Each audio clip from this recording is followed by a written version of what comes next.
What's the most rewarding thing about your job?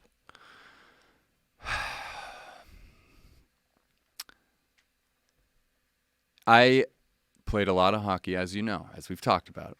And, the recognition that you get for something you do on the ice, it usually amounts to a tap on the ass or a hit on the head or a fist bump or something like that. The feeling that you get when you know you did a good job and you bared your soul and you showed your heart in front of the camera when you needed to at a moment's notice, all the preparation, all of the work that you've done to get yourself to a good spot mentally and physically, and you know that you delivered, and you see that recognition from the director, the producer, the writer, your scene partner, that is the high that I will chase for the rest of my life. Really? Yes. Fuck, that's so well put. And it's really that moment. That's the only thing that I'm interested in. Everything else is just, it just comes with the territory. It's not really of interest to me. I don't want to be famous. That's not something that I've ever declared that I was pursuing. I never said that I wanted to be a famous actor. I always said that I just wanted to be an actor, because that moment is the greatest payoff I've ever had. And I remember when I first felt it, I guess I was 18 or 19 at the time, playing for the Mooseheads.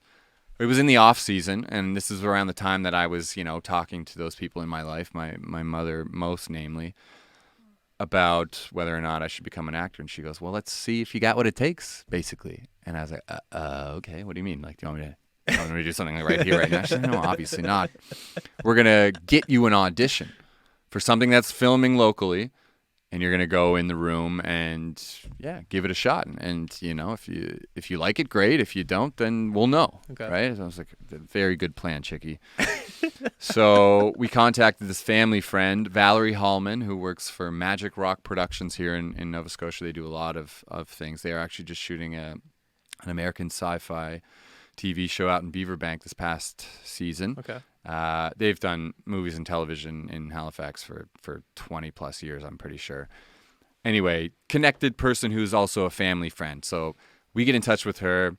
She gets me an audition for this coming of age, like indie movie that's shooting in Halifax that year. And I'm working at the hospital at the time. This is like July.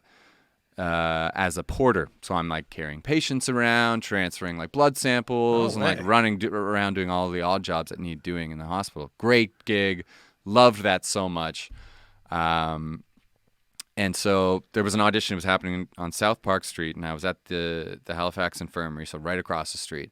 So I show up in my scrubs, and, it's in a dark room.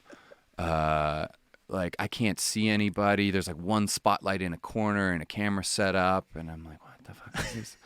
And somebody comes and greets me, and they're like, hello, Stephen, like, welcome to like the audition. And I'm like, yeah, cool.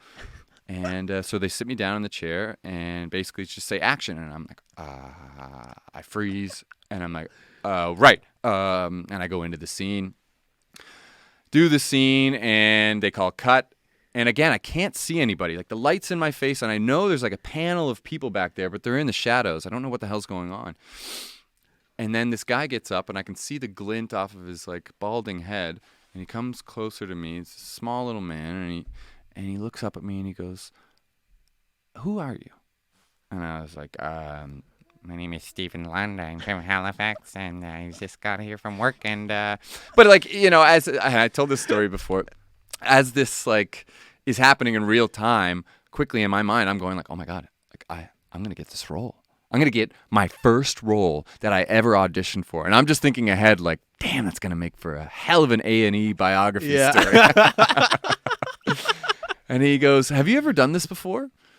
And I was like, no, not since I played one of the hyenas in The Lion King in grade 3 or grade 4.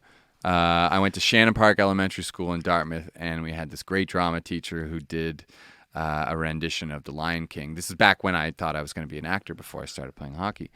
And that was a great thrill of mine that I had kind of forgotten about until all of this stuff was coming up. And I was like, yeah, I stole the show once in grade 4, but other than that, no, I've just been busy taking slap shots and missing the net since then. And he goes, okay, here's what I'm going to do. I'm going to send you home with some notes. And I want you to come back here tomorrow. Do we have a time for him tomorrow? And they're like, yeah. How does 12 o'clock? I'm like, yeah, 12 o'clock, sure, yeah. And then we'll do that, and then I'll book and then we'll make the movie, and then we'll just go straight to the top, you and me, baby. And he's like, okay, come back tomorrow, yada, yada. So I went home, and I studied, and I applied the notes as best I could. I started seeing the script in a different way, and I was just like, oh, man, this is sick. This role is for me. And I come back the next day, and he's working with me a little bit, and then they call action. I do the scene, and it feels so much better. I just feel like I'm crushing this. Like, we're really there. Like, I'm living in a moment that is make-believe, but feels very real. And I'm like, wow, this is cool. Holy crap. Like, this is it. We're doing it. And after the scene is done, calls cut, and then the same guy emerges from the shadows again with his hands open like this, and he goes, do you feel that?